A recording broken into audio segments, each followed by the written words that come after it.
श्री महाभारत कथा। जय श्री कृष्ण दर्शकों, मैं आज आपको महाभारत की अमर कथा सुनाने जा रही हूँ। ये महाभारत केवल भरतवंश की कोई सीधी सादी युद्ध कथा नहीं है। ये कथा है भारतीय संस्कृति के उतार चढ़ाव की। ये कथा है सत्य और असत्य के महायुद्ध की। ये कथा है अंधेरे से जूझने वाले उजाले की।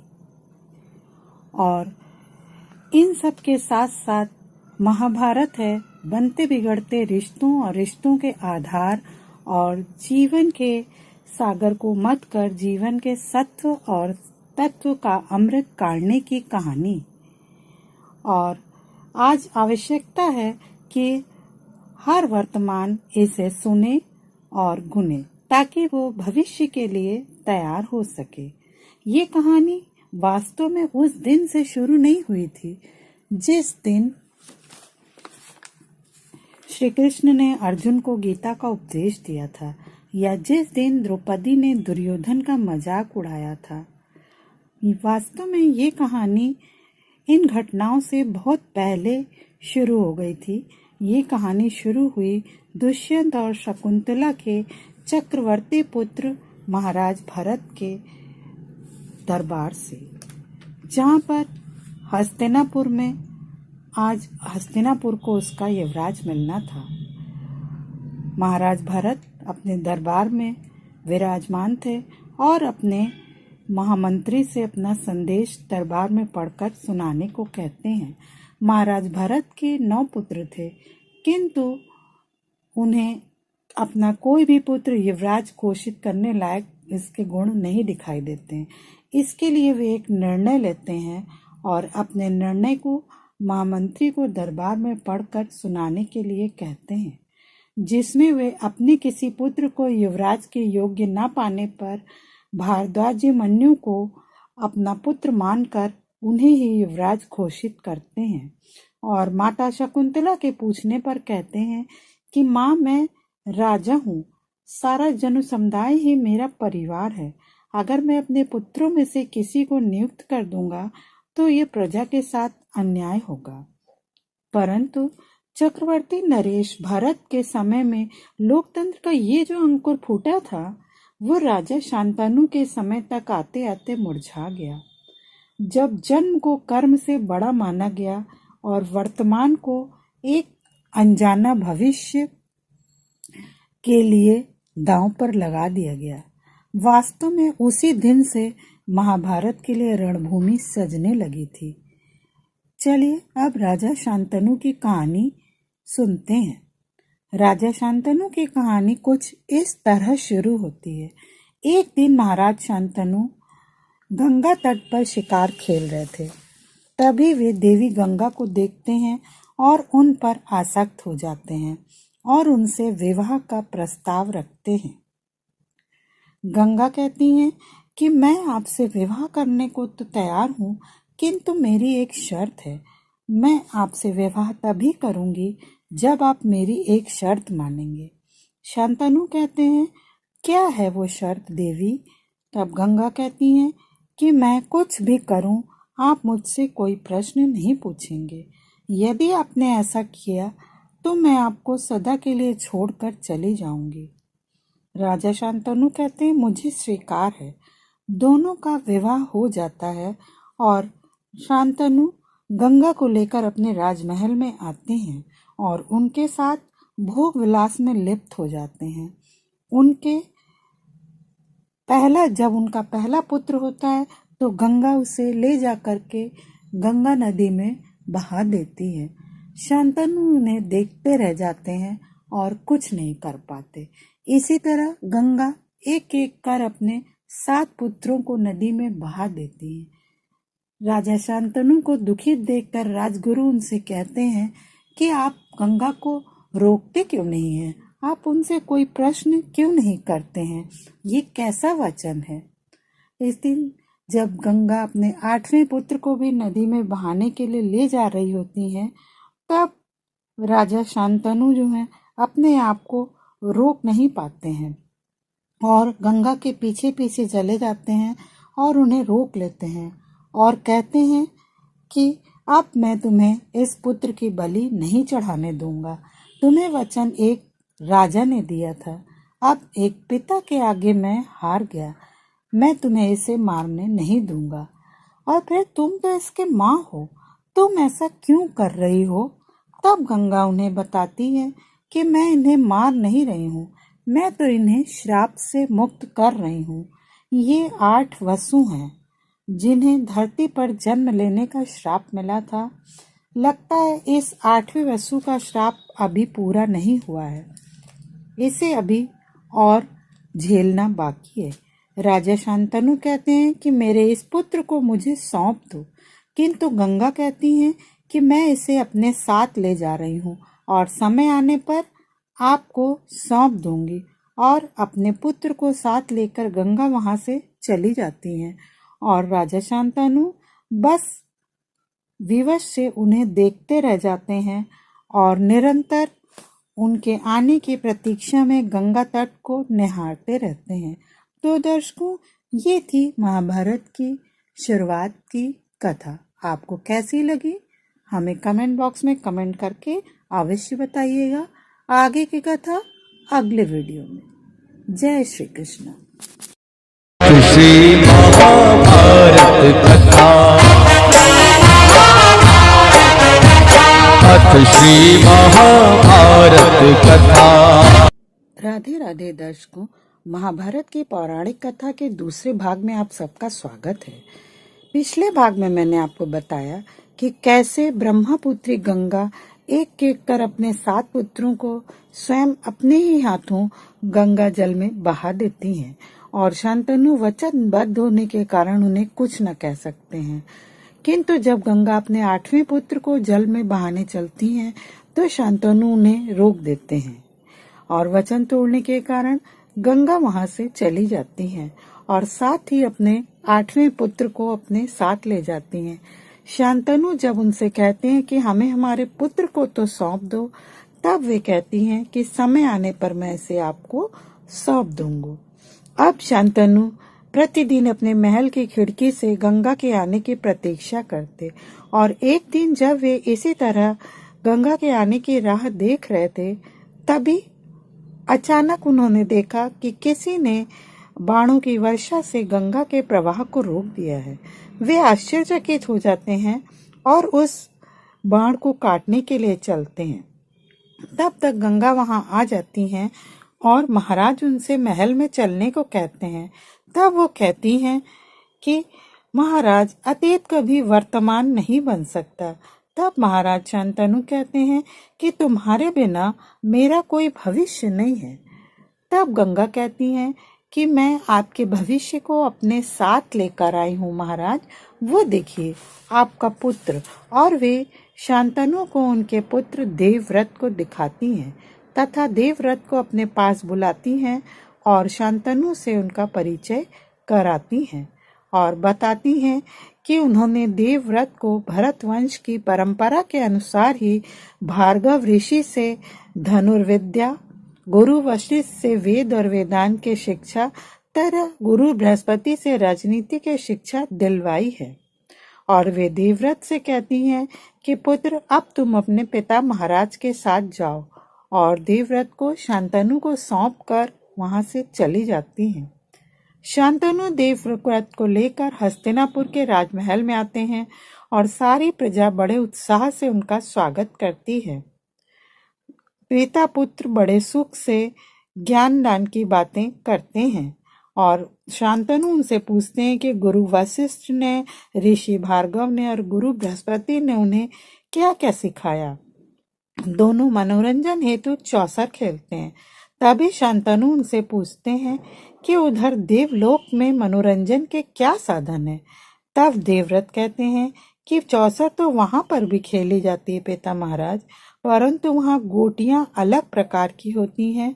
वहाँ पर गोटियां होती हैं मनुष्य और वहाँ पासा काल से फिकवाते हैं और उसी से गोटियां पिटवाते भी हैं और मरवाते भी हैं।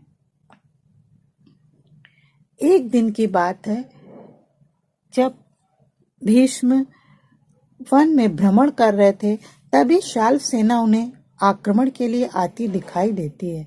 भीष्म उनको पराजित कर बंदी बना लेते हैं और राजमहल में ले आते हैं, और जब शांतनु शाल्व राजकुमार को मृत्यु दंड देते हैं तब भीष्म उन्हें मुक्त कर मित्र बनाने का प्रस्ताव रखते हैं और कहते हैं ऐसे ही आदर्श भारत की नींव रखी जा सकती है। उसी समय प्रसन्न होकर शांतनु देवव्रत को युवराज घोषित कर देते हैं और अत्यंत गर्वित अनुभव करते हैं और सभी से कहते हैं हस्तिनापुर ऐसा युवराज पाकर एक दिन गर्व का अनुभव करेगा। ऐसे ही दिन बीतते रहते हैं। पिता पुत्र आनंद पूर्वक रहने लगते हैं और देखते ही देखते देवव्रत युवा हो जाते हैं। एक दिन की बात है, महाराज शांतनु और युवराज देवव्रत वन में शिकार के लिए जाते हैं। राजा शांतनु का रथ थोड़ा आगे चला जाता है और वे वहां नदी तट पर सत्यवती को देखते हैं और उसके सौंदर्य पर मोहित हो जाते हैं और उससे विवाह का प्रस्ताव रखते हैं। तो वो कहती है कि ये निर्णय मैं स्वयं नहीं ले सकती, मेरे पिता लेंगे। सत्यवती के कहने पर महाराज शांतनु विवाह का प्रस्ताव लेकर के दाक्षराज के पास जाते हैं और उन्हें अपना परिचय देते हैं और कहते हैं कि मैं आपसे आपकी पुत्री का हाथ मांगने आया हूँ। तब दाक्षराज कहते हैं कि मैं आपका विवाह अपनी पुत्री सत्यवती से करने के लिए तैयार हूँ, किंतु मेरी एक शर्त है, सत्यवती का पुत्र ही हस्तिनापुर के राज सिंहासन पर बैठे। तब शांतनु कहते हैं कि मैं तो गंगा पुत्र देवव्रत को अपना राज घोषित कर चुका हूँ और मैं इसके विषय में वचनबद्ध हूँ। आप सत्यवती के लिए किसी और राजा की प्रतीक्षा करें, मैं एक का अधिकार छीन कर दूसरे को नहीं दे सकता। तब दाक्षराज कहते हैं कि तो मैं भी विवश हूँ, मैं भी अपनी पुत्री का विवाह आपसे नहीं कर सकता। शांतनु निराश होकर वहां से चले जाते हैं। उधर शांतनु के न आने पर देवव्रत अत्यंत चिंतित होते हैं और तब तक महाराज शांतनु वहां आ जाते हैं और देवव्रत के पूछने पर कहते हैं कि मार्ग नहीं मिल रहा था। और इधर शांतनु दाक्षराज को तो मना कर देते हैं, किंतु वे सत्यवती को भूल नहीं पाते और प्रतिदिन नदी के किनारे जा करके वृक्ष की ओर से उन्हें देखते रहते हैं और अत्यंत उदास और मौन रहने लगते हैं। देवव्रत उनसे उनके मौन का कारण पूछते हैं तो वे टाल देते हैं। तब भीष्म उनके सारथी से पूछते हैं कि आप तो प्रतिदिन पिता महाराज को लेकर कहाँ जाते हैं, आप तो पिता महाराज के मित्र हैं, किंतु वे स्पष्ट उत्तर नहीं देते हैं। तब भीष्म उनसे कहते हैं कि आप राजा भक्त तो अच्छे हैं, किंतु राज्य भक्त नहीं। आपको हस्तिनापुर का वास्ता है और महाराज की चिंता दूर करने के हेतु आप मुझे ये कारण बताएं। तब सारथी उन्हें बताते हैं कि वे प्रतिदिन महाराज को लेकर यमुना तट पर जाते हैं और वहां किसी पेड़ की ओट से महाराज दाक्षराज की पुत्री को देखते रहते हैं। तब भीष्म अपने पिता की चिंता को दूर करने के लिए दाक्षराज के घर जाते हैं और उन्हें प्रणाम करके उनसे कहते हैं कि आप मेरे पिता की चिंता का क्या कारण है, आप मुझे बताइए। तब दाक्षराज कहते हैं कि मेरी पुत्री सत्यवती से वे विवाह करना चाहते हैं, किंतु मैं चाहता हूँ कि उनके बाद मेरी पुत्री की संतान ही हस्तिनापुर के सिंहासन पर बैठे। तब देवव्रत कहते हैं कि महाराज तो ये वचन आपको दे ही नहीं सकते थे, क्योंकि उन्होंने तो मुझे युवराज घोषित कर दिया है। हस्तिनापुर के सिंहासन पर अब मेरा अधिकार है, वे मेरे साथ ऐसा घोर अन्याय कर ही नहीं सकते। किंतु हाँ, यदि मैं चाहूँ तो ये राज सिंहासन किसी और को दे सकता हूँ, इसलिए मैं ये वचन देता हूँ कि हस्तिनापुर का राज सिंहासन देवी सत्यवती और महाराज के ज्येष्ठ पुत्र को ही मिलेगा। अब आप देवी सत्यवती को मेरे साथ भेज दीजिए, मैं उन्हें अपने साथ ले जाऊं। तब दाक्षराज कहते हैं, जिस प्रकार आपको अपनी ओर से आपके पिता को आपकी ओर से वचन देने का अधिकार नहीं था, उसी प्रकार आपको भी अपने वंशज की ओर से वचन देने का अधिकार नहीं है। यदि आपकी संतान ने हस्तिनापुर का राज्य सिंहासन पर अधिकार का प्रश्न उठाया तो क्या होगा गंगा पुत्र? तब भीष्म कहते हैं कि आपकी ये शंका आधारहीन नहीं है, इसलिए मैं इस सच का मुंह अभी कील कर देता हूँ और हाँ, मैं अपनी संतान की ओर से वचन देने का अधिकारी नहीं हूँ, परंतु मैं संतानहीन रहने का अधिकारी तो हूँ दक्षराज। और इसीलिए मैं गंगा पुत्र देवव्रत आज चारों दिशाओं और धरती और आकाश को साक्षी मानकर आज ये प्रतिज्ञा करता हूँ कि मैं आजीवन ब्रह्मचारी रहूंगा, जीवन भर विवाह नहीं करूंगा, वंशहीन ही जीऊंगा और वंशहीन ही मरूंगा। ये मेरी अखंड प्रतिज्ञा है। उनकी इस कठोर प्रतिज्ञा को देख करके आसमान से देवता भी फूल बरसाने को विवश हो जाते हैं। तो दर्शकों, ये थी महाभारत की कथा का दूसरा भाग। आपको कैसा लगा हमें कमेंट बॉक्स में कमेंट करके अवश्य बताइएगा। और हमारा एक दूसरा चैनल भी है जिसमें आर्ट क्राफ्ट और डिजाइनिंग के बारे में बताया जाता है। उसका लिंक मैंने अपने डिस्क्रिप्शन बॉक्स में सेंड कर दिया है, आप उसे वहां से लेकर देख सकते हैं। आप उसे भी सब्सक्राइब करिए। जय श्री कृष्ण। श्री महाभारत कथा अथ श्री महाभारत कथा। राधे राधे दर्शकों, महाभारत की कथा के तीसरे भाग में आपका स्वागत है। दूसरे भाग में आपने जाना कि कैसे देवव्रत ने अपने पिता शांतनु की सत्यवती से विवाह की इच्छा को जान करके सत्यवती के पिता के दाक्षराज के पास गए और उनकी शर्त सुन करके उन्होंने आजीवन ब्रह्मचारी रहने की प्रतिज्ञा कर ली। उसी पल से वे देवव्रत से भीष्म बन गए। अपनी भीषण प्रतिज्ञा के कारण ही देवव्रत भीष्म कहलाए और समस्त देवता और सारे संसार ने उनकी इस प्रतिज्ञा को देखकर उन्हें प्रणाम किया। आज की कथा में मैं आपको बताऊंगी कि कैसे मिला भीष्म को इच्छा मृत्यु का वरदान। चलिए कथा की शुरुआत कर लेते हैं।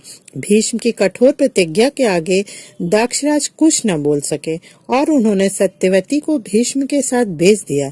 उधर शांतनु भीष्म के बहुत देर तक अनुपस्थित रहने से चिंतित थे। तभी देवव्रत आकर उन्हें प्रणाम करते हैं और उनके साथ देवी सत्यवती भी आती हैं। शांतनु उन्हें देखकर आश्चर्यचकित रह जाते हैं। तब देवव्रत कहते हैं कि पिता महाराज, आप तो बिना कारण ही हिचकिचाए थे। आपको मेरी ओर से वचन देने का पूरा अधिकार था कि माता सत्यवती का ज्येष्ठ पुत्र ही राज्य करेगा। और वे शांतनु से कहते हैं कि मैं हस्तिनापुर का नहीं, आपका पुत्र हूँ। आपके सुख की सेवा करना मेरा कर्तव्य है। इसीलिए इस कर्तव्य का पालन करने के लिए मैंने आजीवन ब्रह्मचर्य की प्रतिज्ञा कर ली। शांतनु अचंभित रह जाते हैं और कहते हैं, इतनी भीषण प्रतिज्ञा पुत्र? नहीं, मैं तुम्हें ऐसा नहीं करने दूंगा। और फिर हमें भरत महाराज से कर्म के आधार पर उत्तराधिकारी चुनने की जो परंपरा मिली है, उसका क्या? जो अभी तक जन्मा ही नहीं, उसका कर्म क्या? तब भीष्म कहते हैं, पिता महाराज, आप राजा हैं और मैंने दाक्षराज को वचन दिया है, आप मेरे वचन की रक्षा नहीं कर रहे हैं। तब शांतनु कहते हैं, तुमने तो मुझे आवाक कर दिया पुत्र, अब मैं तुम्हें इसके आगे क्या कहूँ।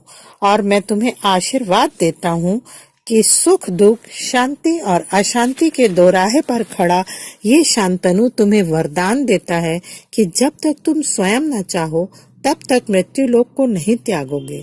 पुत्र भीष्म, तुम्हारा नाम सदा अमर रहेगा। तुम जब तक चाहोगे जियोगे और मृत्यु तुम्हारी इच्छा के बिना तुम्हारे पास नहीं आएगी।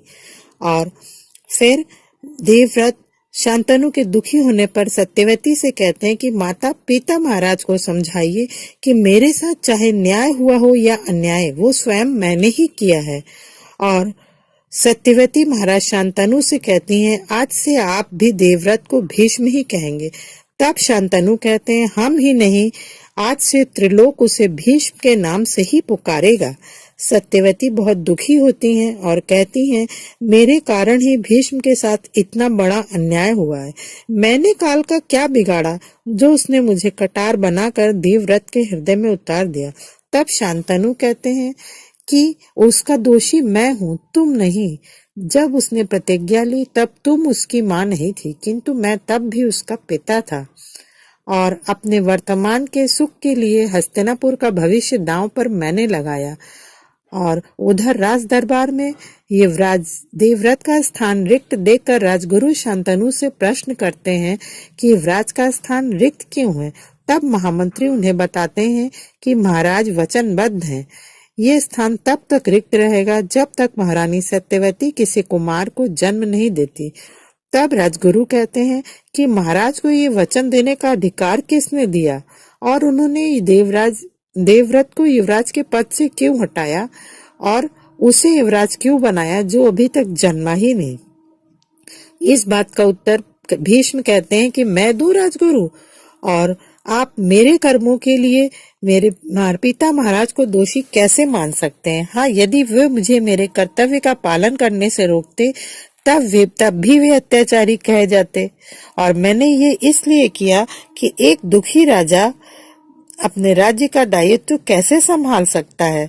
तब राजगुरु कहते हैं कि इसका दायित्व किसका है कि आगे आने वाला उत्तराधिकारी हस्तिनापुर के सिंहासन के योग्य ही होगा। तब भीष्म कहते हैं कि ये तो आप ही बताइए राजगुरु, परंतु यदि भीष्म के वचन का कोई मूल्य है तो ये भीष्म आज ये वचन देता है कि हस्तिनापुर के राज सिंहासन पर जो भी विराजमान होगा उसमें ये गंगापुत्र देवव्रत अपने पिता की ही छवि देखेगा और आजीवन उसकी सेवा करता रहेगा। उधर शांतनु का अपराध बोध बढ़ता ही जाता है और वे कहते हैं कि मैं कैसा पिता हूँ पुत्र, अपनी प्रेम तृष्णा से विवश होकर तुम जैसे आदर्श पुत्र के जीवन को एक मृग तृष्णा में ढकेल दिया, और मैं कैसा राजा हूँ कि एक योग्य युवराज को उसके पद से हटाकर एक ऐसे बालक के हाथों में सौंप दिया जिसने कि अभी तक जन्म भी नहीं लिया है। मैंने अपने पूर्वजों का घोर अपमान किया है ये करके। तो भीष्म कहते हैं कि पिता महाराज, ये शपथ मैंने ली थी, इसके लिए आप अपने आप को दोष क्यों देते हैं? और ये शपथ मैंने इसलिए ली कि सदा पिता ही क्यों पुत्र के लिए बलिदान करे? क्या पुत्र का कोई कर्तव्य नहीं होता है? मेरे लिए आपके हृदय की गद्दी हस्तिनापुर की गद्दी से कहीं अधिक मूल्यवान है। फिर शांतनु कहते हैं कि यदि तुम्हारा होने वाला भाई इस राजगद्दी के योग्य ना निकला तब क्या होगा पुत्र? तब भीष्म कहते हैं कि तब जो वचन मैंने हस्तिनापुर को दिया वही वचन मैं आपको भी देता हूँ पिता महाराज, कि जीवन भर मैं कुरुवंश और हस्तिनापुर के राज सिंहासन की सेवा और रक्षा करूंगा, और इसके सिवा मेरे जीवन का और कोई लक्ष्य नहीं होगा। और जब तक मुझे ये विश्वास नहीं हो जाएगा कि हस्तिनापुर का सिंहासन अब योग्य हाथों में है, तब तक मैं ये मृत्यु लोक नहीं त्यागूंगा। उधर शांतनु और सत्यवती भीष्म के लिए अत्यंत चिंतित होते हैं, और शांतनु कहते हैं कि भीष्म को इच्छा मरण देने वाला ये शांतनु आज अपने ही मरण का वरदान किससे मांगे। उनकी हालत अत्यंत खराब हो जाती है, उनका अपराध बोध उन्हें मृत्यु शैया पर ले आता है, और वे सत्यवती से उत्पन्न अपने दोनों पुत्रों विचित्रवीर्य और चित्रांगद को भीष्म को सौंपकर स्वर्ग सिधार जाते हैं। तो दर्शकों, ये थी देवव्रत के भीष्म बनने और उन्हें इच्छा मृत्यु का वरदान मिलने की कथा। आशा है आपको पसंद आई होगी। अपना अमूल्य समय हमें देने के लिए आपका बहुत बहुत धन्यवाद। अगली कथा में हम इसके आगे की कथा के साथ फिर मिलेंगे। अगर आपको हमारा वीडियो पसंद आया हो तो उसे लाइक, शेयर और सब्सक्राइब करें, और हमारी कमियों को कमेंट बॉक्स में कमेंट करके हमें अवश्य बताएं। जय श्री कृष्ण। राधे राधे। श्री महाभारत कथा, अथ श्री महाभारत कथा। राधे राधे दर्शकों, उपस्थित हूँ मैं महाभारत की कथा के चौथे भाग के साथ। पिछले भाग में मैंने आपको बताया कि कैसे भीष्म को इच्छा मृत्यु का वरदान देने वाले शांतनु स्वयं अपने अपराध बोध से मुक्त न हो पाए और सत्यवती से उत्पन्न अपने दोनों पुत्रों चित्रांगद और विचित्रवीर्य को भीष्म को सौंपकर स्वर्ग सिधार गए। आज की कथा में मैं आपको बताऊंगी कि क्यों दिया अम्बा ने भीष्म को श्राप। तो चलिए आज के वीडियो की शुरुआत कर लेते हैं। महाराज शांतनु की मृत्यु के बाद भीष्म ने कुंवर चित्रांगद को हस्तिनापुर के राज सिंहासन पर बिठाया, परंतु वो बहुत दिन तक राज्य न कर पाया और अपने ही नाम के एक गंधर्व के हाथों मारा गया। तब भीष्म ने विचित्रवीर्य को राजगद्दी सौंपी। विचित्रवीर्य को राजगद्दी पर बैठाने का बड़ा समारोह हुआ। सारी प्रजा ने उनकी जय जयकार की। उधर सत्यवती चिंतित मुद्रा में टहलती रहती हैं और भीष्म को बुला भेजती हैं। भीष्म आते हैं और सत्यवती को प्रणाम कर उनसे उनकी चिंता का कारण पूछते हैं। तब सत्यवती कहती हैं कि पुत्र, अब वो समय आ गया है जब विचित्रवीर का विवाह हो जाना चाहिए। भीष्म कहते हैं, हाँ माँ, मैं भी यही प्रस्ताव लेकर आपके समक्ष उपस्थित होने वाला था। काशी नरेश की पुत्रियों का स्वयंवर होने वाला है, बस मैं निमंत्रण की प्रतीक्षा कर रहा हूँ। सत्यवती कहती हैं, निमंत्रण अवश्य आएगा। हस्तिनापुर से काशी के पुराने संबंध हैं। और उधर काशी नरेश का दरबार दिखाया जाता है। दरबार में काशी नरेश पधारते हैं और उनकी तीनों पुत्रियों भी पधारती हैं।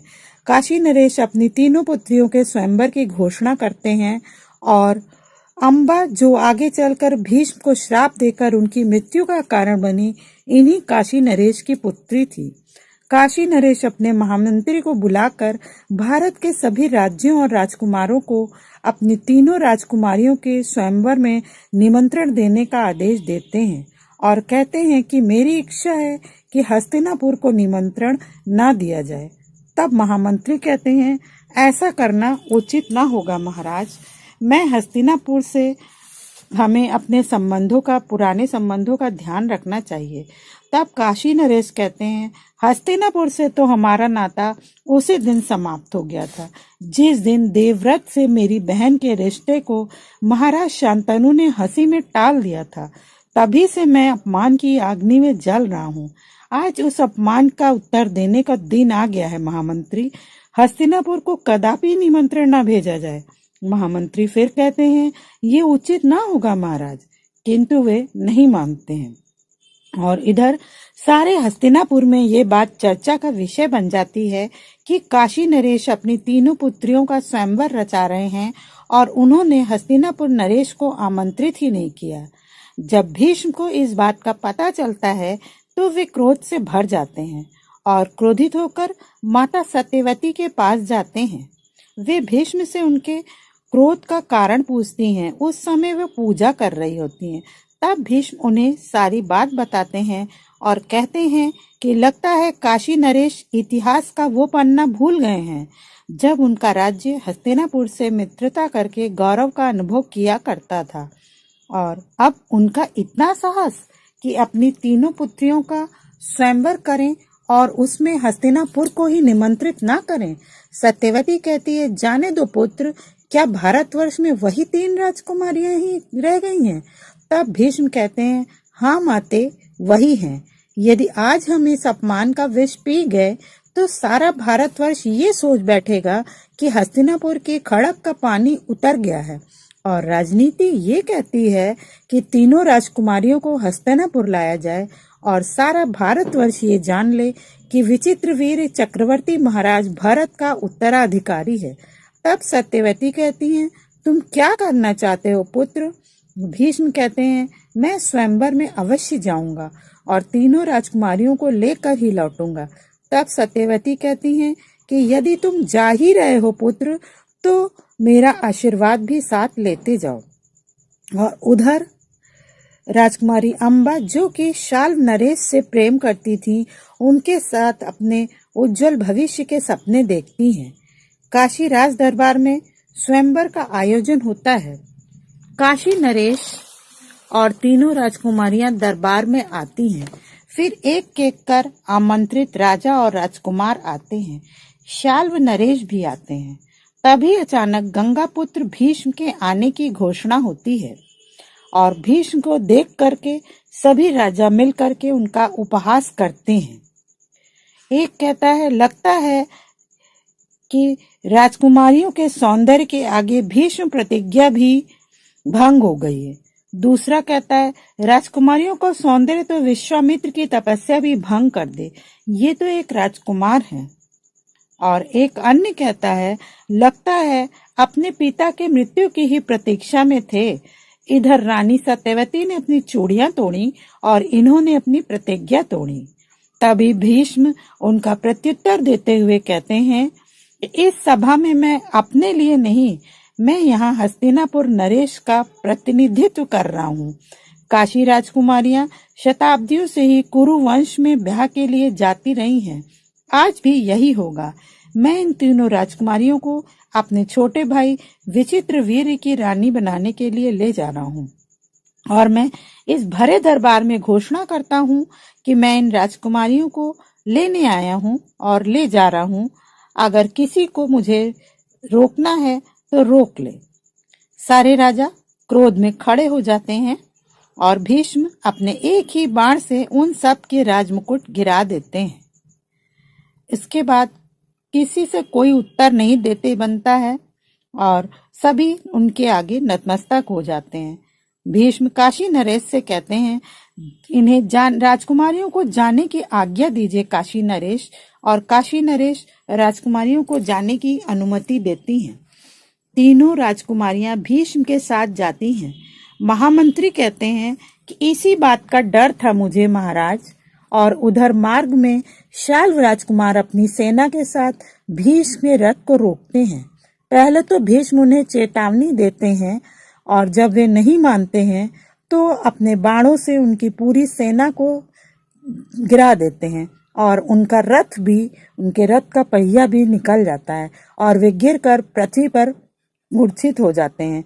और भीष्म उन्हें बाणों से कैद कर देते हैं और कहते हैं कि मैंने तुम्हें जीवन दान दिया था, इसलिए मैं तुम्हारे प्राण नहीं ले सकता और अब आगे से मेरे रास्ते में ना आना। फिर वे तीनों राजकुमारियों को लेकर हस्तिनापुर चले जाते हैं। इधर दासी दौड़ती हुई आकर महारानी सत्यवती को भीष्म के आने की सूचना देती है। भीष्म तीनों राजकुमारियों को लेकर माता सत्यवती के पास जाते हैं और उन्हें बधाई देते हैं कि माँ, इतनी सुंदर पुत्र वधुएं पाने के लिए बहुत बहुत बधाई। और सत्यवती उन तीनों का स्वागत करती हैं। भीष्म तीनों का परिचय करवाते हुए कहते हैं कि माँ, ये अम्बा है, ये अंबिका और ये अम्बालिका है और ये इनकी दासी है। तभी अम्बा सत्यवती से कहती हैं कि क्या मैं एक विनती कर सकती हूँ राजमाता? राजमाता कहती हैं, आज्ञा है। तब अम्बा कहती है कि परमवीर गंगा पुत्र के आने से पहले ही मैं मन ही मन शाल्व नरेश को अपना पति मान चुकी थी राजमाता। तब भीष्म कहते हैं कि तब तो विचित्र वीर का विवाह राजकुमारी अम्बा के साथ नहीं किया जा सकता। और वे अम्बा से कहते हैं कि आप निश्चित रहिए राजकुमारी, आपको आदर के साथ शाल्व नरेश के पास भेजा जाएगा। फिर हस्तिनापुर की सेना के साथ अम्बा शाल्व नरेश से मिलने चल देती हैं और स्वप्न देखने लगती हैं कि अब शीघ्र ही हमारा मिलन होगा। किंतु जब वो शाल्व नरेश से मिलती हैं तो शाल्व नरेश कहते हैं कि मैं तुम्हें स्वीकार नहीं कर सकता अम्बा, भीम से कह देना मैं हारी हुई वस्तु दान में स्वीकार नहीं करता। अम्बा कहती है, मैं कोई राज्य या वस्तु नहीं हूँ। किंतु शाल्व नरेश कहते हैं कि भीष्म ने आपको युद्ध में जीता है, अब आप पर उन्हीं का अधिकार है, यही क्षत्रिय धर्म है, मैं आपको स्वीकार नहीं कर सकता। आप पर अब केवल भीष्म का ही अधिकार है और भीष्म ने केवल मेरा ही नहीं आपका भी अपमान किया है, आपको भीष्म के पास जाना ही होगा। चोट खाई अम्बा घायल नागिन के समान दौड़ती हुई हस्तिनापुर नरेश विचित्रवीर के दरबार में पहुंचती है और न्याय की गुहार लगाती है। वो महाराज विचित्रवीर से कहती है कि महाराज, गंगापुत्र भीष्म ने सारे राजाओं महाराजाओं को हराकर मुझे जीत लिया था, परंतु मैं शाल्व नरेश को पहले ही अपना पति स्वीकार कर चुकी थी। किंतु शाल्व नरेश ने दान में मिली हुई अम्बा को अपनाने से साफ इनकार कर दिया। ये मेरा घोर अपमान है। न गंगापुत्र मुझे शाल्व नरेश के पास भेजते और न ही मेरा इतना बड़ा अपमान होता। इसलिए मेरा आपसे अनुरोध है कि गंगापुत्र को आदेश हो कि ये अपने क्षत्रिय धर्म का पालन करते हुए मुझे स्वीकार करें। तब भीष्म कहते हैं कि क्षमा करें महाराज, मैं प्रतिज्ञाबद्ध हूँ, मैं विवाह कर ही नहीं सकता। तब अम्बा विचित्रवीर से कहती हैं, भीष्म ने महाराज मेरा हरण उस समय किया जब मेरा स्वयंवर हो रहा था, मेरी बहनों ने आपको स्वीकार कर लिया, किंतु मैं आपको स्वीकार नहीं कर सकती। तब मैंने तो भीष्म को ही अपना वर चुन लिया है। तो भीष्म कहते हैं कि ये संभव ही नहीं है, मैंने तो ब्रह्मचारी रहने की प्रतिज्ञा की है। उधर अम्बा अपमान से जल रही थी और कहती है कि घायल नागिन, घायल शेरनी और अपमानित स्त्री से डरना सीखो गंगा पुत्र। तुम वचनबद्ध हो, इसलिए मेरे अपमान के घाव पर मान का फाहा नहीं लगा सकते।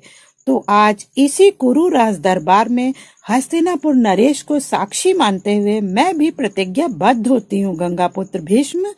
मैं तुम्हें अपने अपमान के लिए कभी क्षमा नहीं करूंगी, मुझे चाहे इसके लिए जन्म पर जन्म ही क्यों न लेने पड़े। तुम्हारी मृत्यु का कारण बनकर मैं अपने अपमान का बदला अवश्य लूंगी। और वह घायल सर्पिणी के समान वहां से चली जाती है। भीष्म और विचित्रवीर देखते ही रह जाते हैं। शेष कथा अगले वीडियो में। तो दर्शकों, अगर आपको हमारा वीडियो पसंद आया हो तो उसे लाइक, शेयर और सब्सक्राइब अवश्य करें। अपना अमूल्य समय हमें देने के लिए आपका बहुत बहुत धन्यवाद। राधे राधे। श्री महाभारत कथा। अथ श्री महाभारत कथा। राधे राधे दर्शकों, महाभारत की अमर कथा के 5वें भाग में आपका स्वागत है। अब तक आपने जाना कि कैसे महाराज शांतनु की मृत्यु के बाद भीष्म ने चित्रांगद और उसकी मृत्यु के बाद विचित्रवीर को हस्तिनापुर के राज सिंहासन पर बिठाया। किंतु विचित्रवीर भी अधिक दिनों तक शासन नहीं कर सके और बिना संतान के ही युवावस्था में उनकी मृत्यु हो गई।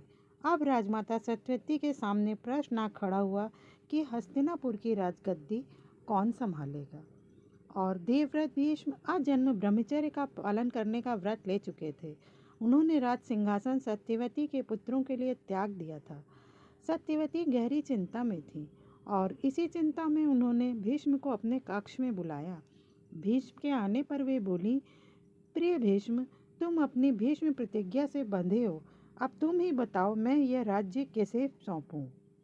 भीष्म कहते हैं, माते, मैं आपके प्रश्न का उत्तर देने में असमर्थ हूँ, मैं अपनी प्रतिज्ञा से बंधा हुआ हूँ। तब सत्यवती कहती हैं कि ठीक है पुत्र, फिर तुम्हें महर्षि वेद व्यास के ही पास जाना होगा। भीष्म कहते हैं, क्यों? कहते हैं कि इसलिए वत्स कि वेद व्यास भी वैसे ही मेरे पुत्र हैं जिस प्रकार चित्रांगद और विचित्रवीर। भीष्म हैरान होते हैं, कहते हैं, ये कैसे माता? तब सत्यवती कहती हैं कि जैसे तुम अपनी प्रतिज्ञा से बंधे हो, किंतु मुझे तो हस्तिनापुर को उत्तराधिकारी देना है, तो मेरे पास अब एक ही मार्ग बचा है कि मैं अपनी दोनों पुत्र वधुओं को नियोग के द्वारा पुत्रवती बनवा दूं। भीष्म फिर कहते हैं, क्या वेदव्यास इस नियोग के लिए तैयार होंगे? सत्यवती कहती, क्यों नहीं होंगे, वो मेरे पुत्र हैं, मेरी आज्ञा मानना उनका धर्म है। तब भीष्म कहते हैं, माते, वह आपके पुत्र कैसे हैं? सत्यवती कहती हैं कि देवव्रत, यह उस समय की बात है जब मैं कुंवारी थी और प्रतिदिन की भांति नाव खेती थी। तभी एक दिन महातपस्वी ऋषि पाराशर मेरे पास आए और मुझसे यमुना पार कराने का निवेदन किया। मैंने उन्हें नाव में बैठा लिया। 20 धारा में उन्होंने मुझसे प्रणय निवेदन किया। मैंने उनसे इनकार कर दिया, किंतु वे नहीं माने और उन्होंने मुझे मत्स्यगंधा को अति रूपवती नारी और सदैव कुमारी बने रहने का आशीर्वाद दिया और अपने तपोबल से मुझे पुत्र रत्न की प्राप्ति कराई थी। उसी के फलस्वरूप वेद व्यास का जन्म हुआ। इस प्रकार मैं अविवाहित ही माँ बन गई थी। तुम्हारे पिता महाराज शांतनु से मेरा विवाह बाद में हुआ। सत्यवती अपनी कहानी सुनाकर चुप हो गई। भीष्म कुछ देर सोचते रहे। सत्यवती ने कहा, पुत्र, नियोग द्वारा वंश परंपरा चलाने के लिए किसी पर पुरुष का सहयोग पाना शास्त्र संपत है। फिर भीष्म ने कुछ नहीं पूछा और भीष्म वेद व्यास के आश्रम में पहुंचे और उन्होंने उनको वहां पर अपनी मंशा बताई। पहले तो वेद व्यास ने इनकार कर दिया क्योंकि वे सन्यासी थे, लेकिन फिर माता की आज्ञा मान करके वे भीष्म के साथ महल में रहे। महारानी सत्यवती ने उन्हें अपनी मंशा बताई। उन्होंने रानी सत्यवती से 1 साल का समय मांगा और कहा, माते, अभी मेरी अवस्था ऐसी नहीं है। लेकिन सत्यवती ने कहा कि मेरे पास 1 साल का समय नहीं है। आप जैसे हैं वैसे ही हम पर कृपा करें। वेद व्यास उनकी बात मान जाते हैं। महारानी सत्यवती रानी अंबिका के पास जाती हैं और उन्हें सारी बात बताती हैं और कहती हैं कि पुत्री, ये राज्य की आवश्यकता है, तुम्हें महर्षि वेद व्यास के पास जाना ही होगा। उनकी बात सुनकर रानी अंबिका कांप जाती हैं और डरते हुए वे वेद व्यास के कक्ष में जाती हैं। और जैसे ही मुनि वेद व्यास उनकी तरफ देखते हैं, लज्जा और संकोच के कारण वे अपनी दोनों आंखें बंद कर लेती हैं।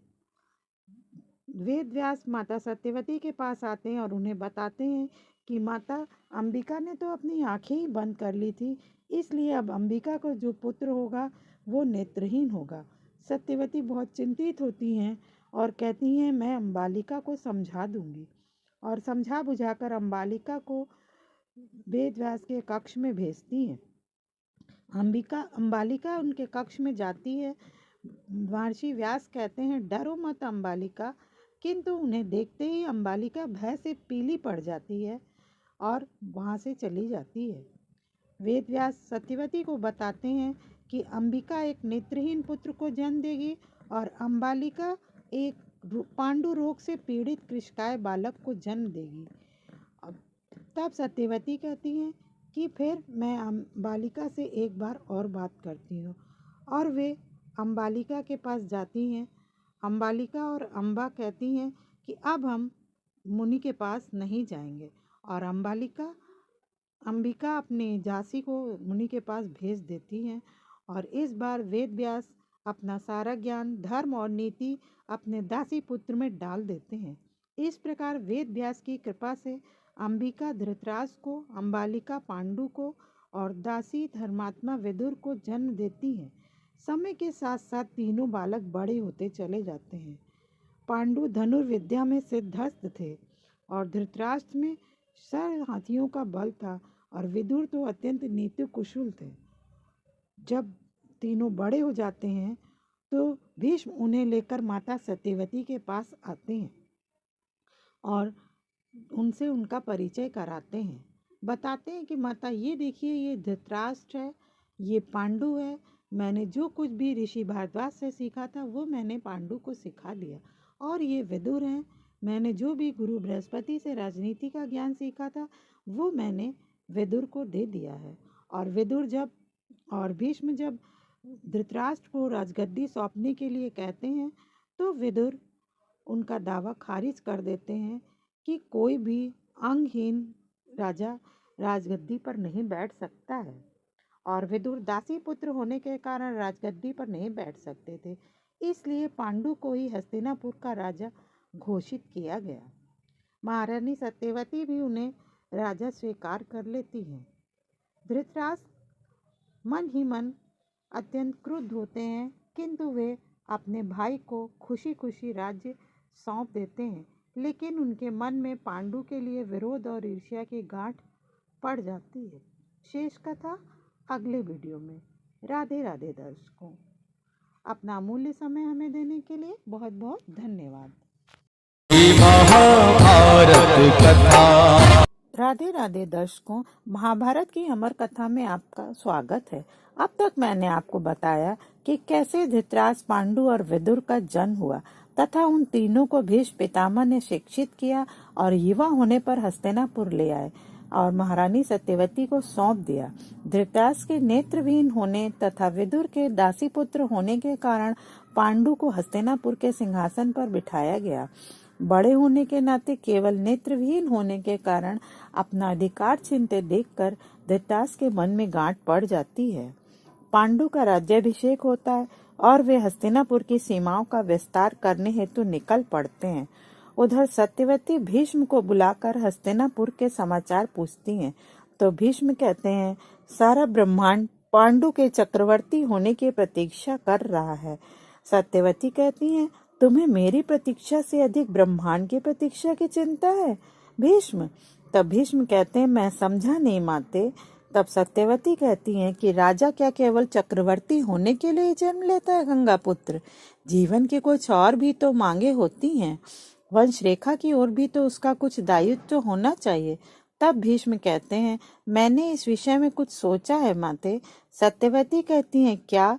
तब भीष्म कहते हैं, धृतराष्ट्र ज्येष्ठ पुत्र है, पहले उसका विवाह होना चाहिए, परंतु उसकी अर्धांगिनी के पास ऐसी आंखें होनी चाहिए जिसे देखने के लिए आंखें खोलने की आवश्यकता ना पड़े। तब सत्यवती कहती है, तुम्हारे ध्यान में कोई है? तब भीष्म कहते हैं, हाँ माते, मेरे ध्यान में शिव भक्तिनी गांधार कुमारी गांधारी आई है। सत्यवती कहती है, तो जाओ गांधार देश जाओ पुत्र, मेरा आशीर्वाद तुम्हारे साथ है। भीष्म गांधार देश जाने के लिए निकल पड़ते हैं। गांधार नरेश अपने पुत्र शकुनी के साथ चौसर खेल रहे होते हैं।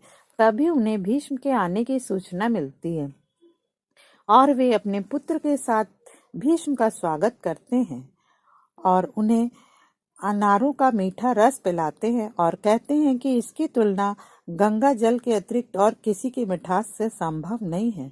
तब भीष्म कहते हैं, इससे भी अधिक मिठास संभव है। गांधार नरेश कहते हैं कि क्या? तब भीष्म कहते हैं, मैं आपसे कुरु राजकुमार धृतराष्ट्र के लिए आपकी पुत्री गांधारी का हाथ मांगने आया हूँ। गांधार नरेश शकुनी अत्यधिक क्रोधित होता है और कहता है, मेरी बहन का हाथ आपने पांडु के लिए क्यों नहीं मांगा? गंगा पुत्र, उसके लिए वो अंधा ही क्यों सोचा? गांधार नरेश उसे शांत कराते हैं। फिर भीष्म से कहते हैं, आप मेरी पुत्री को हस्तिनापुर के चंद्रवंशियों में ले जाने के लिए आए हैं, परंतु गंगा पुत्र, आपका ध्यान इस ओर तो जाना ही चाहिए था कि राजकुमार धृतराष्ट्र नेत्रहीन है।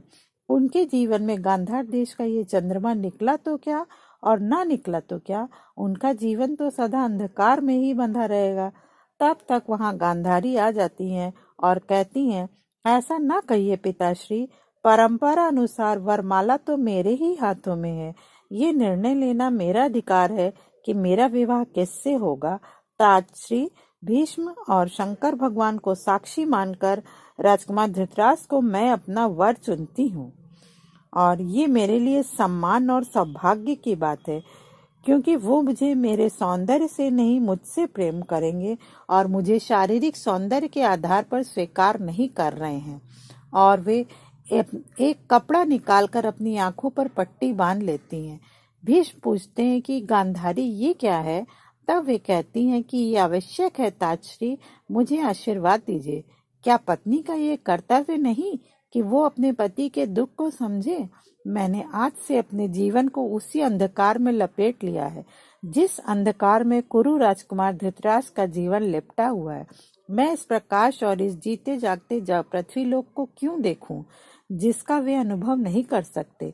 पत्नी की भाग्य रेखा को तो पति की भाग्य रेखा से ही निकलना चाहिए, है न ताजश्री? भीष्म कहते हैं, तुम धन्य हो पुत्री, और उसे शतपुत्री होने का वरदान देते हैं। गांधार नरेश भी गांधारी की स्वीकृति जानकर उसे आशीर्वाद देते हैं और भीष्म से कहते हैं, गंगा पुत्र, आप विवाह की तैयारियां कीजिए। गांधारी अपने भाई शकुनी के साथ हस्तिनापुर पहुंच जाएगी और फिर धृतराष्ट्र और गांधारी के शुभ विवाह का दिन आता है। सभी अंबिका नंदन धृतराष्ट्र और गांधारी की जय करते हैं। धृतराष्ट्र गांधारी को अपने नेत्रहीन जीवन में स्वागत करते हैं। गांधारी कहती हैं कि ये मेरा सौभाग्य आर्यपुत्र, किंतु धृतराष्ट्र के मन में कुंठा की भावना से ग्रस्त होने के कारण कहते हैं, लगता है तुमने मुझे ना देखने के लिए ही अपनी आंखों पर पट्टी बांध ली है। मैंने तो ये सोचा था कि तुम्हारी आंखों को से मैं ये सारा संसार देखूंगा, किंतु तुमने तो मेरी आशा के सारे द्वार ही बंद कर दिए। गांधारी कहती है, मैं वो संसार क्यों देखूं जो आप नहीं देख सकते? आपको देखने के लिए मुझे मेरे मन की आंखें ही काफी हैं। धृतराष्ट्र अपने मन की पीड़ा गांधारी से कहते हैं कि पांडु मुझसे छोटा होने पर भी मेरी नेत्रहीनता के कारण सिंहासन का अधिकारी है, मैं नहीं। उधर कुंती भोज अपनी पुत्री कुंती के स्वयंवर का आयोजन करते हैं और कहते हैं कि उपस्थित राजसभा में मेरी पोषित पुत्री जिसे भी अपना वर चुनेगी सब उसे धन्य कहकर बधाई देंगे। और वे कहते हैं, मेरी पुत्री के जन्म का नाम तो प्रथा था, इसकी माता नागवंश भूषण आर्य कन्या और इसके जनक हैं यदुकुल भूषण शूरसेन, जिन्होंने कुंती भोज को अपने प्रेम का ऋणी बनाया और कुंती को मेरी गोद में दे दिया। वही प्रथा आज कुंती कहलाई और राजघराने के लिए वरदान बन गई। कुंती के आते ही राजघराना संतान से लहलहाने लगा। भाग्यशाली भाइयों की यह भाग्यशाली बहन अब अपने भाग्यशाली वर को मनोनीत करेगी और कुंती वरमाला लेकर स्वयंवर सभा में आती हैं। सबसे पहले महेशमती नरेश, फिर उज्जैनी नरेश, फिर मगध के राजकुमार, फिर कामरूप नरेश, फिर ज्योतिपुराधीश नरेश, फिर महामंडलेश्वर कलिंगराज और कौशल नरेश, सबके आगे से वे वरमाला लेकर के गुजरती हैं, परंतु उनके नेत्र तो किसी और की ही तलाश कर रहे थे। सखियां भी आपस में विचार विमर्श करती हैं कि कुंती तो केवल उससे ही अपना वर चुनेगी जो राजाओं महाराजाओं के इस सरोवर में कमल की तरह खिला हुआ। हस्तिनापुर नरेश महाराज पांडु। तब तक कुंती उनके पास पहुंच जाती हैं और उनके गले में वरमाला डाल देती हैं। पांडु भी अपने गले की माला निकालकर उन कुंती के गले में डाल देते हैं। उधर धृतराष्ट्र को चिंतित देखकर गांधारी उनकी चिंता का कारण पूछती हैं, तो वो कहते हैं कि चलो मैं नेत्रहीन था तो मुझे राजा नहीं होना चाहिए, किंतु मैंने अपने भाग्य से समझौता कर लिया कि चलो जो राज्य मुझे ना मिला मेरे पुत्र को तो मिल जाएगा। किंतु अब तो कुंती आ रही है। दुविधा तो फिर उठ खड़ी हुई कि अगर उसका पुत्र मेरे पुत्र से पहले हो गया तो समझ लो हस्तिनापुर धृतराष्ट्र के हाथ से सदा के लिए निकल गया। गांधारी उन्हें समझाती है कि होगा वही जो भाग्य में लिखा होगा। मनुष्य को अपने भाग्य के साथ जीना सीख लेना चाहिए। अरे पुत्र, धृतराष्ट्र कहते हैं मैं प्रयत्न करूंगा। उधर कुंती हस्तिनापुर के राजमहल में बैठी पांडु नरेश की प्रतीक्षा कर रही है। उनकी आंखें आंसुओं से भरी हैं। उन्हें अपनी युवावस्था के वे दिन याद आते हैं जब वे अपने पिता कुंती भोज के साथ प्रसन्नता पूर्वक रहती थीं। उन्हीं दिनों ऋषि दुर्वासा कुंती भोज के यहाँ आए और किसी के द्वारा अपना स्वागत न किए जाने पर रुष्ट हो गए। कुंती भोज और कुंती उनसे क्षमा मांगते हैं और कुंती भोज कुंती से उनका परिचय करवाते हैं। कुंती की मीठी बातें उनका मन जीत लेती हैं और कुंती ऋषि दुर्वासा की बहुत सेवा करती हैं और उनसे ज्ञान की बहुत सारी बातें सीखती हैं। कुंती उनसे पूछती है, ऋषिवर, स्त्री का पृथ्वी पर क्या महत्ता है? तब ऋषि दुर्वासा कहते हैं, पुत्री, संसार में स्त्री का बहुत उच्च स्थान है। वास्तव में स्त्री ही संसार की जननी है। और वे कुंती की सेवा से बहुत प्रसन्न होते हैं और उससे कहते हैं, पुत्री, मैं तुम्हारी सेवा से अति प्रसन्न हूँ, तुम जो चाहे वर मांग लो। तब कुंती कहती है, हे ऋषिवर, आप तो भविष्य में झांक कर देख सकते हैं, मुझे कोई ऐसा वरदान दीजिए जो भविष्य में मेरे काम है। तो दुर्वासा कहते हैं कि अच्छा, तो वे उसे एक ऐसा मंत्र देते हैं जिसके उपयोग से वे देवलोक से जिसे भी चाहे उसे बुला सकती हैं और कहते हैं कि ये मंत्र तुम्हें देता हूँ और तुम देवलोक से जिसे भी बुलाना चाहोगी उसे आना ही पड़ेगा। और वे उसे अमोघ वशीकरण मंत्र देते हैं जो देवों को भी आने पर विवश कर देने वाला था। कुंती कई बार उस मंत्र के विषय में सोचती हैं कि क्या सचमुच ही उनका साक्षात्कार संभव है। माता के कहने पर वह सूर्य नारायण को जल देती हैं और उनकी ओर आकृष्ट हो जाती। सायंकाल फिर उनकी दृष्टि सूर्य की ओर जाती है और एकाएक उनके मन में कौतूहल जागता है कि क्या सच में ही ऋषि दुर्वासा का मंत्र सत्य साबित होगा। और वे उस अमोघ मंत्र का प्रयोग कर देती हैं और उस मंत्र के प्रभाव से सूर्य देव वहां आ जाते हैं। कुंती कहती हैं, देव, मैंने तो केवल ऋषि दुर्वासा के मंत्र की जांच कर रही थी। आपको जो कष्ट हुआ उसके लिए मैं क्षमा चाहती हूँ। अब आप वापस लौट जाइए। सूर्यदेव कहते हैं, अब मैं वर दिए बिना वापस नहीं जा सकता। कुंती कहती हैं, आपको जो देना है देकर लौट जाइए देव। सूर्यदेव कहते हैं, मैं तुम्हें एक पुत्र दूंगा। कुंती कहती हैं, मैं तो कुंवारी कन्या हूँ। और तो सूर्यदेव कहते हैं कि चिंता ना करो, तुम्हारे कौमार्य को कोई क्षति नहीं पहुंचेगी। मेरा पुत्र कवच और कुंडल के साथ जन्म लेगा। वो दानवीर कर्ण के नाम से संसार में प्रसिद्ध होगा और वे कुंती की गोद में कर्ण को सौंप कर चले जाते हैं। कुंती उसे देखकर अत्यंत चिंतित होती हैं और उसके बारे में सोचती है कि सबसे क्या कहेगी। जिस समाज ने सीता जैसी देवी को भी संदेह की दृष्टि से देखा, समाज उसकी बात क्या सुनेगा। फिर उस बच्चे को एक लकड़ी के बक्से में डालकर ले जाती हैं और उसे अत्यंत प्रेम करती हैं और कहती हैं कि अपना दान अपनी माँ से आरंभ करो दानवीर कर्ण, और उसे बक्से में रखकर नदी में बहा देती हैं। और यही आत्मग्लानि उन्हें अपने नए जीवन की शुरुआत में भी श्री महाभारत कथा। राधे राधे दर्शकों, महाभारत की अमर कथा के 7वें भाग में आपका स्वागत है। अब तक मैंने आपको बताया कि कैसे धृतराष्ट्र और गांधारी का विवाह होता है और कुंती और पांडु का विवाह होता है। कुंती पांडु का इंतजार कर रही होती हैं। उनकी आंखों में कर्ण के जन्म को याद करके आंसू आ जाते हैं कि कैसे कर्ण का जन्म हुआ विवाह से पहले और उन्हें उसको अपने से अलग करना पड़ा। उनकी आंखें आंसुओं से भरी होती हैं। तब तक महाराज पांडु उनके पास आते हैं और उनसे कहते हैं कि मैं तुम्हारे पास आकर तुरंत जाने के लिए क्षमा चाहता हूँ, लेकिन तुम्हारे सौंदर्य के बंधन में बंधने से पहले मैं हस्तिनापुर की सीमाओं का विस्तार करना चाहता हूँ। इसलिए एक छत्राणी की तरह मुझे विदा करो और मैं अपनी विजय यात्रा पर जाना चाहता हूँ। कुंती उन्हें छत्राणी की तरह विदा करती हैं। पांडु हस्तिनापुर की सारी सीमाओं, कलिंग, बंगदेश, काशी आदि सबको परास्त करते हुए आगे बढ़ रहे होते हैं। तभी उन्हें मद्र देश के महाराज आते हुए सेना के साथ दिखाई देते हैं।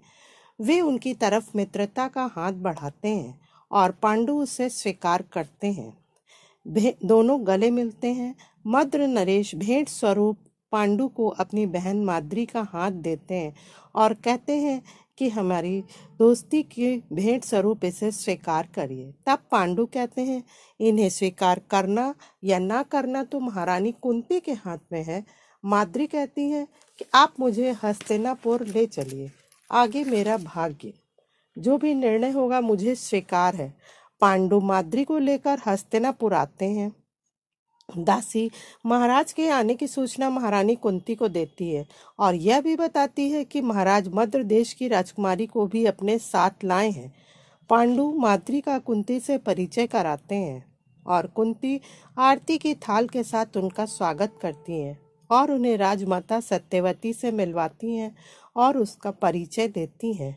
माता सत्यवती उन्हें आशीर्वाद देती हैं और कहती हैं कि इन्हें अंबिका और अंबालिका तथा गांधारी से भी मिलवाओ। कुंती कहती है कि हाँ, अब वहीं ले जाऊंगी। फिर कुंती माद्री को लेकर अंबिका, अंबालिका और गांधारी के पास आती है। सभी माद्री से मिलती हैं और माद्री की सुंदरता की प्रशंसा करती हैं। उधर विदुर पांडव को विश्राम की सलाह देते हैं कि इतनी विजय यात्रा की थकान के पश्चात अब महाराज पांडु को महारानियों के साथ कुछ दिनों के लिए विश्राम वाटिका चले जाना चाहिए। पितामह भीष्म भी उनसे सहमत होते हैं और पांडु फिर सबकी इच्छा होने पर इस प्रस्ताव को स्वीकार करते हैं और विश्राम वाटिका में जाने से पहले अपने स्थान पर धृतराष्ट्र को सिंहासन पर बिठाते हैं कि मेरे आने तक धृतराष्ट्र ही राज्य का सभी कामकाज देखेंगे और वे अपना राजमुकुट धृतराष्ट्र को पहना देते हैं। धृतराष्ट्र राजमुकुट पहनकर अत्यंत प्रसन्न होते हैं और स्वप्न देखने लगते हैं। गांधारी उनसे कहती हैं कि ऐसे सपने मत देखिए आर्यपुत्र। धृतराष्ट्र कहते हैं, पांडु के लौटने पर तो ये टूटेगा ही, इसे ऐसे ही चलने दो गांधारी। उधर पांडु कुंती और माद्री के साथ वन विहार के लिए जाते हैं। सब अत्यंत प्रसन्न होते हैं। फिर माद्री अश्वारोहण के लिए कहती हैं और दोनों अश्वारोहण के लिए जाते हैं और रास्ते में ऋषि किंदम का आश्रम पड़ता है। माद्री और पांडु वहां जाते हैं। ऋषि पत्नी उनके लिए फल लाती हैं और ऋषि उन्हें आशीर्वाद देते हैं। उधर धृतराष्ट्र पांडु के आने की बात सोचकर दुखी होते हैं और शकुनी उन्हें भड़काता है और कहता है कि आप इस तरह से निराश न हो जीजा महाराज, हमारे लिए तो बहुत अच्छी खबर है कि पांडु तपोवन में जा रहे हैं। धृतराष्ट्र कहते हैं ये तो राज्य की परंपरा है। शकुनी कहता है लेकिन हमारे लिए अच्छा शकुन है, भगवान करे वो तपोवन से लौट कर ही ना आए। किंतु धृतराष्ट्र कहते हैं ऐसा ना कहो। और धृतराष्ट्र के अत्यंत निराश होने पर शकुनी उन्हें समझाता है और कहता है कि वक्त सबको अवसर देता है जीजा, आप निराश ना हो, अवसर की प्रतीक्षा करें। महाराज पांडु अपनी दोनों रानियों के साथ महर्षि किंदम के आश्रम में जाते हैं और उनसे ऋषि से जीवन की परिभाषा पूछते हैं। ऋषि उन्हें बताते हैं कि जीवन जल भी है और तृष्णा भी, और असत और सत भी है। उन दोनों के बीच बहती नदी है जीवन, और इस पानी में दोनों का मेल है। पर जो सत्पुरुष होते हैं वो इस सरोवर से सत को काढ़ लेते हैं और अपने वस्त्र पर असत की एक भी बूंद नहीं पड़ने देते, जैसे हंस दूध को पानी से अलग कर लेता है। फिर पांडु प्रश्न करते हैं, हे ऋषिवर, सत को निकालने के बाद सत्पुरुष को उसका क्या करना चाहिए? ऋषि कहते हैं कि जब सत्पुरुष के हाथ सत आता है तब ही उसे पता चलता है कि उसे 3 ऋण उतारने हैं, पितृ ऋण, देव ऋण और ऋषि ऋण। देव ऋण भगवान विष्णु का है, पितृ ऋण स्वयं ब्रह्मा का है और ऋषि ऋण स्वयं भगवान शंकर का है। तो धरती से मनुष्य को ये ऋण चुकाए बिना इस संसार से नहीं जाना चाहिए। माद्री पूछती है कि ये तीनों ऋण क्या है ऋषिवर? तो वे कहते हैं कि पहला ऋण देव ऋण है जो दान से चुकाया जाता है, और दूसरा ऋण ऋषि ऋण है, ये ज्ञान की प्राप्ति और ज्ञान बांटने से चुकाया जाता है, और तीसरा ऋण है पितृ ऋण, ये संतान द्वारा चुकाया जाता है। कुंती कहती है, पुरुष की सहधर्मिणी नारी का क्या कर्तव्य है ऋषिवर? तब ऋषि कहते हैं, नारी अर्थात चेतना है, प्रेरणा है। नारी तो पृथ्वी है रानी, वो तो गृहस्थ आश्रम की आत्मा है। यत्र नार्यस्तु रमन्ते तत्र देवता, अर्थात जहाँ नारियों की पूजा होती है वहीं देवता आनंद बनाते हैं। नारी की रक्षा करना पुरुष का धर्म है। तब कुंती और माद्री उनसे आशीर्वाद लेती हैं। वे दोनों को पुत्रवती होने का आशीर्वाद लेते हैं। उधर शकुनी को जब पांडु के तपोवन जाने का समाचार मिलता है तो वो अत्यंत प्रसन्न होता है। धृतराष्ट्र कहते हैं ये तो कुरु वंश की शोभा है और ये राजमुकुट तो पांडु का ही है, उसकी ओर से मेरा मन मैला ना करो। तो वो धृतराष्ट्र को भड़काता है और कहता है कि आप अगर नेत्रहीन न होते तो आप ही हस्तिनापुर के महाराज होते। उधर माता सत्यवती से अब पांडु और कुंती की प्रतीक्षा नहीं होती। वे भीष्म से पांडु को बुलाने को कहती हैं।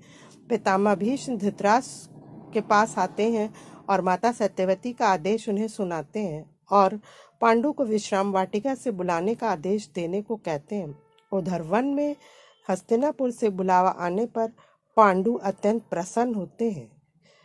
कुंती और माद्री हंसी मजाक कर रही होती हैं। तभी वहाँ बाघ की आवाज सुनाई देती है। माद्री कहती है, हे आर्यपुत्र, इसे मेरे लिए मार लाइए। पांडु तुरंत निकल पड़ते हैं और बाघ की आवाज का पीछा करते हुए घने वन में पहुंच जाते हैं और बाघ की आवाज को सुनकर निशाना लगाते हैं। तभी उन्हें एक तेज चीख का स्वर सुनाई देता है। पांडु दौड़कर वहां जाते हैं तो देखते हैं कि उनका बाण ऋषि किंदम और उनकी पत्नी की छाती को चीर गया है।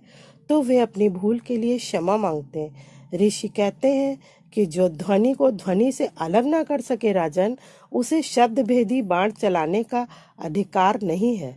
तुम अपने अधिकार की सीमा रेखा का उल्लंघन किए हो, तुम्हें इसका दंड मिलना ही चाहिए।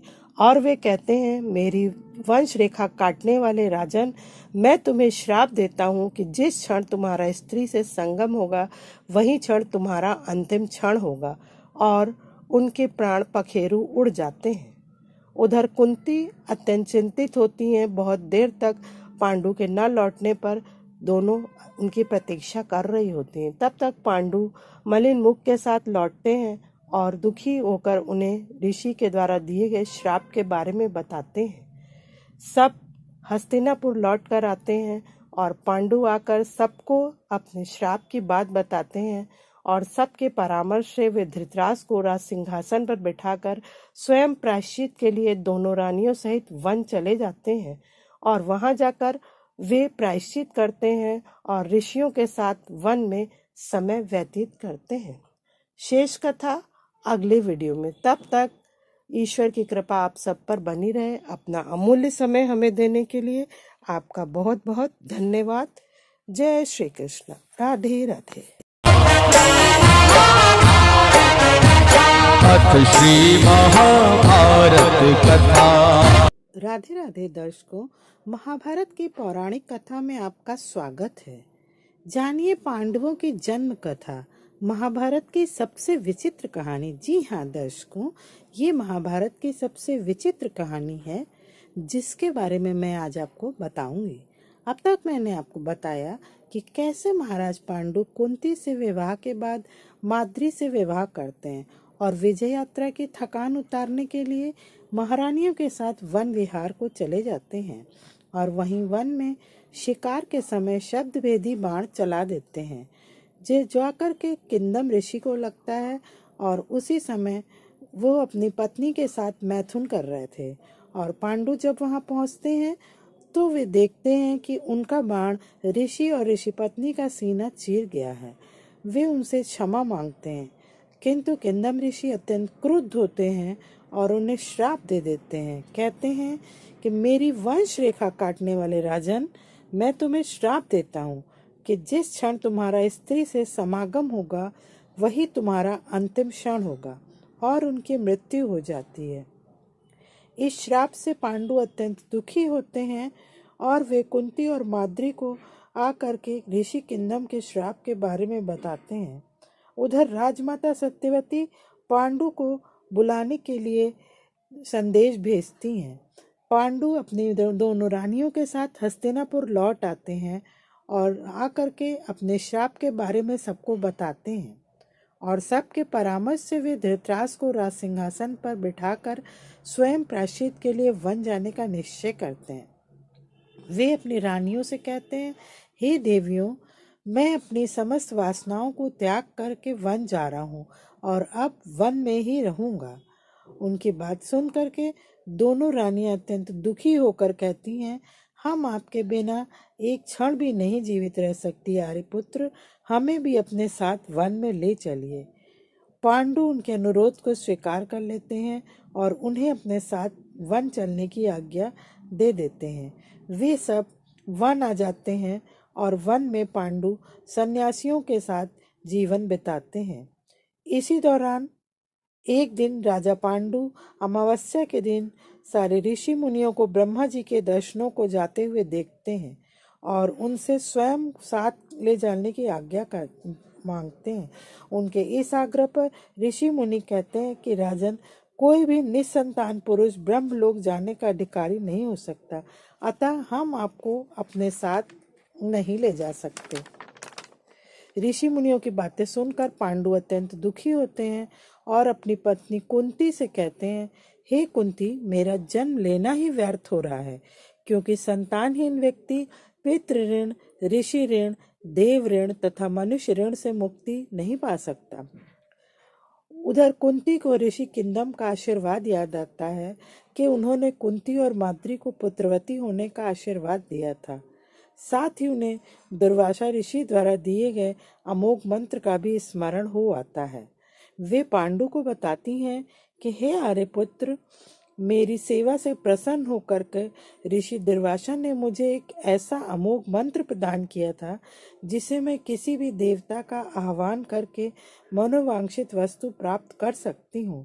आप आज्ञा दीजिए, मैं किस देवता को बुलाऊं? इस पर पांडु उन्हें धर्मराज को आमंत्रित करने के लिए कहते हैं। कुंती धर्मराज का आह्वान करती हैं और उनके आशीर्वाद से उन्हें एक पुत्र की प्राप्ति होती है जिसका नाम कुंती और पांडु युधिष्ठिर रखते हैं। इसका समाचार धृतराष्ट्र को मिलता है। वे अत्यंत दुखी होते हैं कि कुंती के पुत्र ने पहले जन्म ले लिया।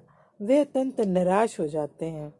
उसके बाद पांडु कुंती से पवन देव का आह्वान करने के लिए कहते हैं। तब कुंती पवन देव का आह्वान करती हैं और उनके आशीर्वाद स्वरूप उन्हें एक अत्यंत बलिष्ठ पुत्र की प्राप्ति होती है जो जन्म के समय ही इतना बलशाली होता है कि जब कुंती उसे पांडु को दे रही होती हैं, वो उनके हाथ से छूटकर शिला पर गिर जाता है और पांडु कहते हैं कि हे कुंती, हमारा ये पुत्र अत्यंत बलशाली होगा, और वे उसका नाम भीम रखते हैं। उधर गांधारी भी दुर्योधन को जन्म देती हैं। शेष पांडवों और कौरवों के जन्म की कथा आगे मैं आपको बताऊंगी। अब हमारे अगले वीडियो में आनंद लीजिए श्री कृष्ण की लीलाओं का। जी हाँ दर्शकों, अब मैं आपको श्री कृष्ण के जन्म की कथा के विषय में बताऊंगी। अपना अमूल्य समय हमें देने के लिए आपका बहुत बहुत धन्यवाद। आप सब पर ईश्वर की कृपा सदैव बनी रहे। अगर आपको हमारा वीडियो पसंद आया हो तो उसे लाइक, शेयर और सब्सक्राइब अवश्य करें। राधे राधे।